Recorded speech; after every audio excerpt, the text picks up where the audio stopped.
Hey guys, welcome back. Today I'm giving you a beginner's guide to Flodesk. Hi, if you guys are new here, my name is April. I'm a web designer and marketing strategist, and my goal with this channel is just to help you create a website that turns visitors into customers. So let's dive in. If you guys have been following me for a while, I love Flodesk. You know this. It is such a great tool, and originally I didn't offer email marketing as a service for my business because I used to hate email marketing. I just thought it was old and clunky and nobody cared. When I worked for a college, we would create these long drawn out newsletters and they just felt very archaic. No one was reading them. I was also using a platform, Constant Contact, that was just not intuitive at all. In fact, one of my earliest experiences with creating HTML was not on a website, but with Constant Contact, because I would have to go in the code just to bold or highlight, create a header, different things that just should have been way simpler. So Flodesk just does it better. Some of my favorite things about Flodesk is just how intuitive it is. It's a lot easier to use and create beautiful emails. They are a pretty inexpensive service. I know some will provide free for a while. Flodesk just charges one low cost and you can grow with it. So as you build your list, you're not having to pay more. You're not penalized for getting bigger. So it's just a really, really great platform. So let's go ahead and dive in. I'm just going to set up a new profile and walk you all through it. So first, I'm going to use my code to get 50% off. And I will show you guys right now. And I'll link this in the post as well. But Flodesk is normally $38 per month, but you can get 50% off with my code. So I'm going to use my personal email because I already have one with my business email. And we are just going to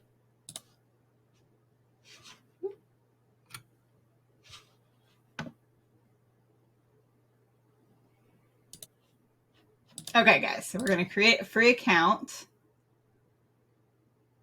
And I need to go to my email and find it. Add that to my LastPass.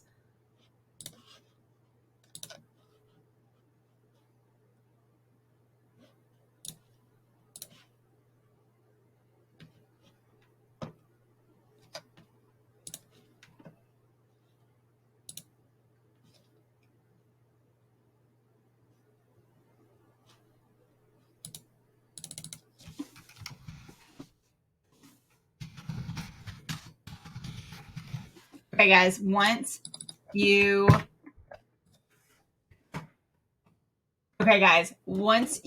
verify your email, you're going to go ahead and log into Flodesk. And you're automatically brought to create your first email.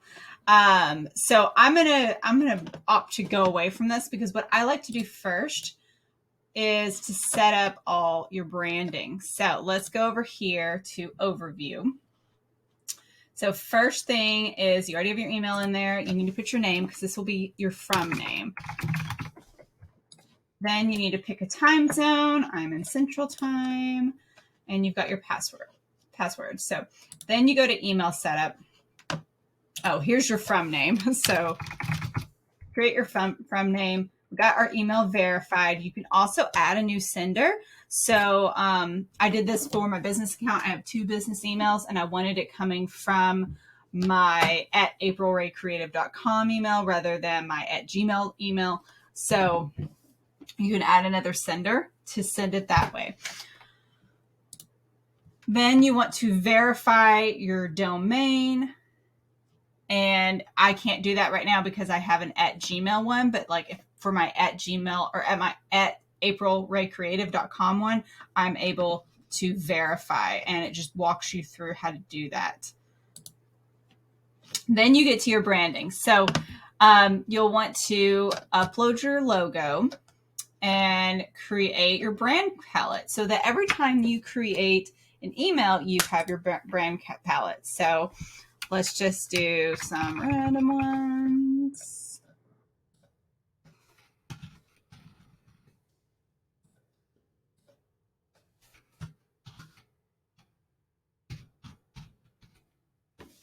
no idea what I just did. That's not a thing. Let's do that. Let's see. No, that's not a thing either.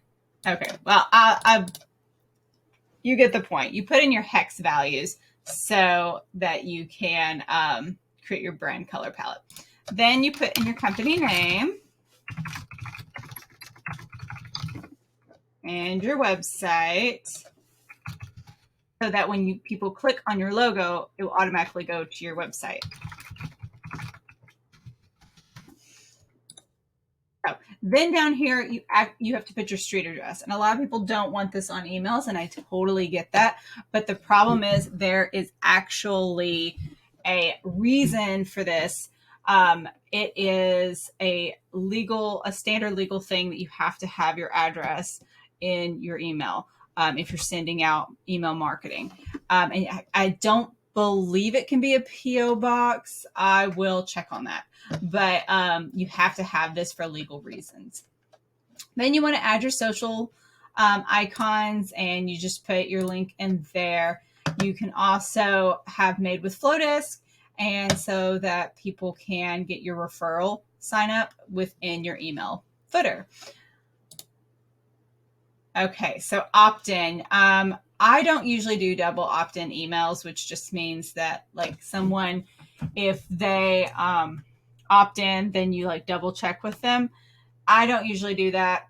I think it might be required in some countries, so check your requirements, but I usually just go ahead and give them the goods. But you can create a custom thank you page and a preference page, so you can do all sorts of fun stuff like that. And I do recommend doing a thank you page. I usually do mine through my website, but if you're just starting with Flodesk, you don't have a website yet, you can absolutely create a thank you page here. And I would do that because it makes people feel like you're walking them through, holding their hands, and that they're not just kind of abruptly added to your email list and they don't even know if it went through. So definitely do this. I actually have a whole video about thank you pages that I will link in this.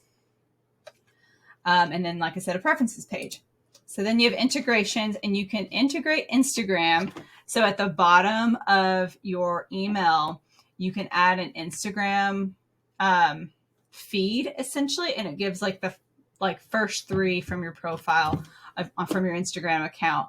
So if you connect it to your Instagram. And then you have Shopify, which I don't use Shopify, but I know you can connect it there. And then they've added Zapier, which is awesome because like if you use WooCommerce, when somebody buys something from your WooCommerce store, then they are automatically added to Flodesk, and so on with all these different things, Typeform and Slack and all that stuff. So you can automatically add people to your email list through Zapier. So that is a really, really great thing that they've added recently. So your plan, you can just, I joined for free. I can, go ahead and pay now. And then of course, share Flodesk. This is how you get the 50% off and all sorts of stuff. I'm actually, Success Kit. You can send that to your referrals, your earnings, your analytics, all that stuff. So we are all signed up, filled out, got our profile set up mostly, somewhat. Now we're going to go through emails. So emails are the one-off emails that you send. They are not triggered by anything. They are just standard emails. So I usually use these for my nurture sequence. So you create a new email, and you can use Flodesk if you're not like design savvy, but you want a really beautifully designed email. You can use Flodesk emails that they provide and just change out the images and the fonts and and make it match your branding essentially. So, and they've got a lot of really interesting ones. I always love this one. We're going to start with this one. But you can also start from scratch and create your own. But let's customize one of the ones they have. So see, I didn't add my logo, but that would go right here automatically once you add it to your profile. So all you have to do to edit is click within the text. Then we can go in and see, remember I added white and black as my two main colors. So I can change that to black. I can also change the font over here. We can make it bold or thin. We can change the size. We can make it all caps. We can change the spacing, line height, letter spacing. This whole thing, when you click layout, it takes you this whole layout. So you're away from the font now. Same thing with link. It's going to take you to linking that whole layout, a whole block. And the same thing with block. So say you want to just highlight or bold a word, you actually would come to this little section right here. And that has bold, italicized, underlines, strikeout, number list, and bullet list. So let's look at how we can edit this block now. So let's go to the block. And now you see some of the options within this block to change the background color. So let's change it to, maybe not that. Let's change it to this pretty green. And then you can also upload like a little graphic right here. And I get all of my graphics and stuff from Canva. And that is super helpful. So to be able to pull those in. But you also, this is another thing Flodesk recently asked, you can also use Unsplash. So let's just do a travel icon, see what comes up. They do mostly photos. I don't find as many icons, but let's just use this picture right here. There we go.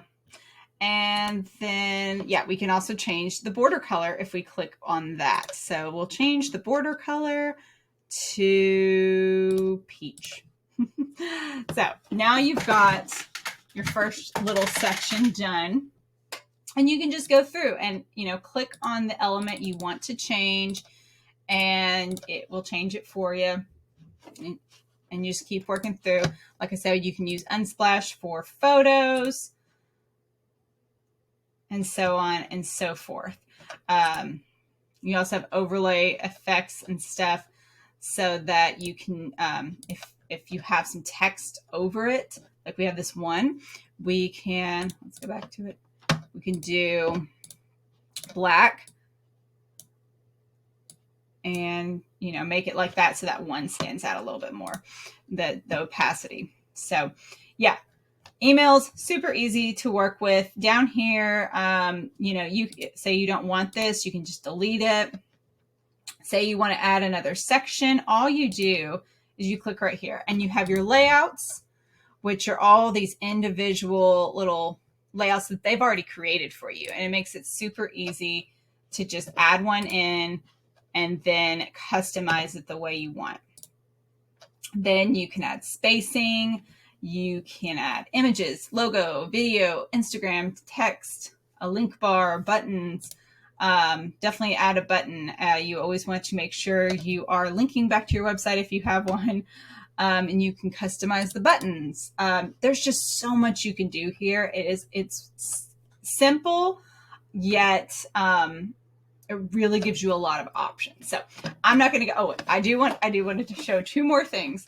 So you can also send a test, and I recommend you do that and test out all your links. And you just type in your name here. And then you can also save it to your favorites. Say you've created a template that you really love, you can save it to your favorites and go back to it. There's another option for that too.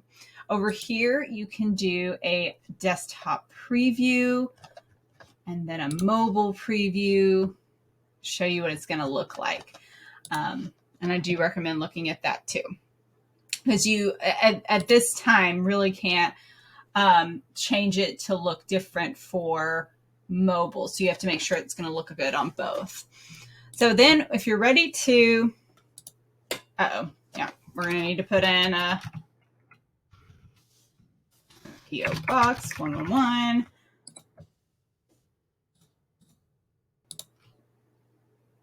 All right. So you have to have that email to even be able to send emails. It's just a requirement. So anyway, so let's go next. Okay. Oh, we want hold on. Let's just delete the social icons. It wants me to link them. Okay. Now you can go through, you can change the from name. So, you could say something cutesy like your friend April, or from all of us at Paducah Olive Oil, which is one of my clients, something like that. And keep going through. Then you write your subject line. This is very important. This is what, people are going to see and make them want to open your email. So make sure this one's really great. You can add a little icon here. And then, of course, some preview text, which you don't always see, but it will give you that little snippet, like it says, to show you on certain devices. Then you will add your segments, which we don't have any. And let's go back. Let's add an individual. I'm going to add my other email. Okay. You can also exclude email. So say you're sending it to, everyone on a list, but one person's really not going to be interested or something. You can exclude them. And you can exclude entire segments as well. And I'll go into more of that later. Okay, we've got our one recipient now. And another great thing is you can send now or you can send later. So you choose, maybe we're going to send it tomorrow. And then you can choose a custom time. And then I love this, best time for morning, afternoon, and evening. So if you decide you really want to send it in the morning, which I like to do, it'll show you the best time for that, for those people that Flodesk has done its job and looked at the analytics, and they see the best time is to send it at 6:15 a.m. So you would save it and send it. Now, to go back, if you're ever in anything, Flodesk automatically saves everything, which is great. So you shouldn't lose your work. So say you're like, okay, I'm done. I'm going to work on this later. You can come back, click the F, and it takes you back to your dashboard here. And so we've got our one email, and you can change this here. New email, change the title, which no one sees the title, but it helps keep you organized. And then you can share it, get a shareable link, view it in the browser. You can edit it, duplicate it, which is the other way. If you didn't save it as a favorite, you just want to do another one-off email, you can duplicate it. But you want to save it to favorites if for some reason you use it in your workflows, which we'll get to in just a bit. You can organize it, add it to a folder. I believe that's new. And like I said, rename it, but you can also click here and delete it. So that is emails. Next, you can create forms. So forms are, let's see, I'll give you an example of a form. Forms are used, you can use them on your website. You can create an entire page. So this is my website workbook page. Let's go to, I told you about my client, Paducah Olive Oil. They've got one. They've got a form embedded on their site. This is a Flodesk form embedded on their site. So you can do, and you can also do pop-ups. So let's go back. We're all set there. Let's go back and we'll create a new form. So with forms, you have three main options. You have the pop-up form, the inline form, like I showed you on Paducah Olive Oil, and you have the full page form. So if you don't have a website, just use a full page form. This is a great way to get started. And they've got a lot of options to kind of start with. You can also manage preferences now, which is new. Whereas, say you sell women's and kids clothing. Well, what if, you have a woman who has no kids? She's not interested in the kids' clothing, so she can opt only into the women's clothing. Stuff like that. So it's, they've added a lot more to this so that you can further customize it. And let's just go ahead and click on this one. we haven't created a segment yet. So you have to create a segment before you do a form. So let's go out here, go to audience. You can add, I've got my 1 subscriber, and you can create segments. So right now we just have all subscribers. So let's create a segment called form from web. I don't know. I like to segment mine based on where they've come from and what form they're filling out. So I have like my fit and pricing guide, and I might have that a few different places. So fit and pricing guide from homepage, or website workbook from homepage. So my different things like that. And then you can color coordinate it, which I love. So I've got my form from web. We're going to go over here. We're going to create our new form. I like that one I found, the full page one. We're going to customize it. So now we have our form from web, and we can customize it. So you can customize everything. You can customize the background. Whew. That's better. You can customize the fonts just like you would in an email. The cool thing is you can also add different fields, and you can add custom fields now, which I love, because that was something that was, kind of hard before, because you could only ask for first name, last name, and email address. Now you can ask, whatever question you want to learn about your email list. And so I love that, especially if you don't have a website or another way to collect this kind of data. So you can edit the fields, you can edit the style. Right now it's like that, but you can edit the style so it's easier to read depending on your background and everything. Down here, hold on, I have made this really hard to read. Okay, it's a really not pretty color, but so now you have down here, you can change, you can change your preferences. So you have all your different preferences here, and you can change it to, women's clothing, children's, let's spell children's right, April, clothing, men's clothing.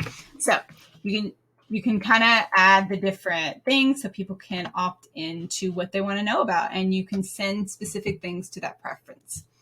So once you have, checked it all out and everything, checked it on mobile, then you go through, should we enable double opt-in? That's the thing I was telling you about. I don't recommend it. But some people might like that, to make sure that people know what they're doing, and it might even be required in some places. So, whoops, I missed one. So when subscribers opt in, I always like to be notified. I think that's fun. But if you have a ton of people coming through, you may not want to be notified each and every time. And then after this form is submitted, so display success message or redirect to a URL. I always want to redirect to a URL to a thank you page, but if you're just getting started, that might be a barrier for you. So how do you manage that success message? So all you do is just click on the background, and you come over here to message, and you can choose one of their pre-made ones, or you can do a custom one. And this is automatically whatever this font is. So you got to make sure that you can read both fonts, because that is very important. So then once you go through and you do all your stuff, you've got your form, and all you do is copy it, and you can use this on social media. You can put this on your website, wherever. You can send it in an email. You can do whatever you want with it, but you've got a link to it, and you can view the form live there. So that is forms. And we kind of already went over audiences. So the final thing we want to do is workflows. And workflows are basically just creating, a trigger that sets off another action. And that can send emails for you. So it's kind of automating some processes. So for example, if someone fills out my website workbook form, currently I have a workflow that when someone fills that out, they're added to my website workbook segment. And when someone is added to a segment, they are triggered to get an email with my website workbook in it. Hope that makes sense. I'm trying to make sure I'm explaining this clearly enough. But you essentially go through and create a new workflow so you can use one of theirs. I usually don't, but let's try it. I usually create my own, but let's just see, because this will help us create a new one. So you have your trigger. What's your trigger? A subscriber is added to a segment. That segment is form from web. So when someone fills out that form, it's going to trigger to send them this email. And with this, it's a little different because you edit the email here, but you edit the sender, subject line, and preview text outside of it. So you would just edit it and sure, switch to the layouts. Okay, so right here, it's just like you're back in editing emails, but it saves it whenever you do anything. You can also trigger another email time delay. So a lot of times with workflows, I'll send them the freebie, send them their free resource, then wait a day and send them another email. And you can create a new email, and then you can create one from here or one from scratch, kind of the same as creating a one-off email. You can also, do a condition. Yes, move to branch. So condition, if subscriber opened workflow email, that's a great one. So if they open the freebie, that means they're very interested. Okay, cool. So if yes, then wait a day and send an email. So you see, you have just so much options to customize this to what you want. So if no, then you could send them a different email, like, hey, I noticed you didn't open that email. Something like that. It's just gives you a lot of options. And then you have some actions you can take. So say they don't open that, maybe you just want to remove them from the list. You don't want to bother them anymore. I don't know that I'd recommend that, but you've got some options here. So once you've done your workflow, let's take out that email. Yep. I want to delete some steps. Yep.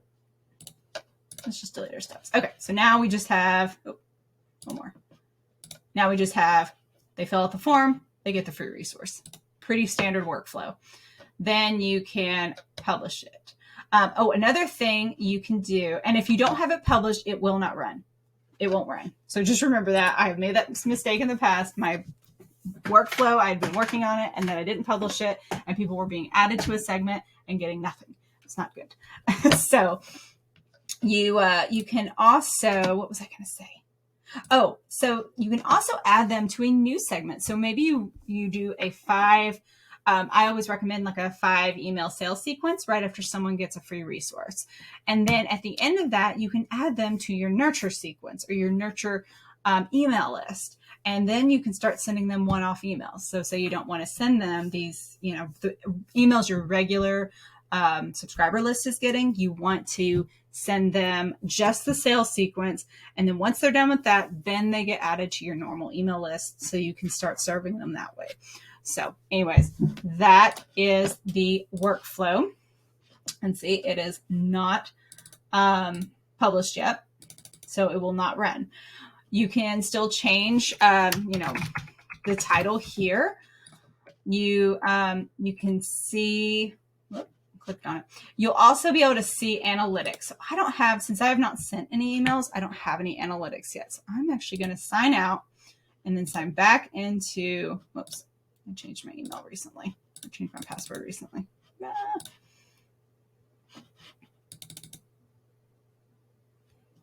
Here, let's go to my client, Allie's. So I have to open up all my password stuff right now. Okay, so you can also check analytics. So with Allie, she sent this recent email, and you can see her statistics. So this is just the basic stuff. She sent it to 641 people. She has a 64% open rate. If you hover over it, that means 411 people opened it. And then she had a 3.7% click-through rate. What do these numbers mean? Anything above about 20% open rate is great. Anything above 2% click-through rate is great. So Allie is doing fantastic. You can also look at all the information here. So it goes into more information sent, delivered, maybe 2 people turned off their emails. I don't know. And then it goes on. You have your open rate, your click-through rate here. It's just a little more specific. You have opens by device, 3.2% of them are on mobile, 96% on desktop. That's very important. So you know, she should probably design on desktop mostly, maybe make sure it looks good on mobile. But if you had most of them on mobile, then you would want to make sure they were opened, or you were designing mobile first and desktop second. Deliverability, making sure, you know, most of all her emails were actually delivered. And she had 2 unsubscribed, no bounces, no spam. That's all really good. So, and you can do the same thing with the workflows. You can look at the analytics of each individual email. And you can also look at the details of the workflow itself. So how many subscribers it has, how many have completed the workflow, none are in the workflow right now. That means they're actively looking at actively in the workflow. So yeah, analytics, it's pretty, I will say it's more toned down than some other email marketing systems, platforms. You know, it's not super duper specific, but honestly, I feel like it gives you what you need to know. If you are really analytics heavy and just really like to know that stuff, you know, this may not be the right one for you, but I think it gives you what you need to make decisions moving forward with your marketing. So guys, this is one of my longest videos, but as you can see, I'm very passionate about Flodesk. There's a lot of options and great things about Flodesk. I hope I've answered most of your questions in this beginner's guide. If there's anything you want me to go into more detail, please let me know. Also, if you found this helpful, I know I mentioned it, I have a website workbook. This just helps walk you through how to create your own content for your website. And then if you're looking for a web designer, I'd love to work with you. Get my fit and pricing guide and see if we'd be a good fit to design you a website. So guys, thank you. I hope you have a great day.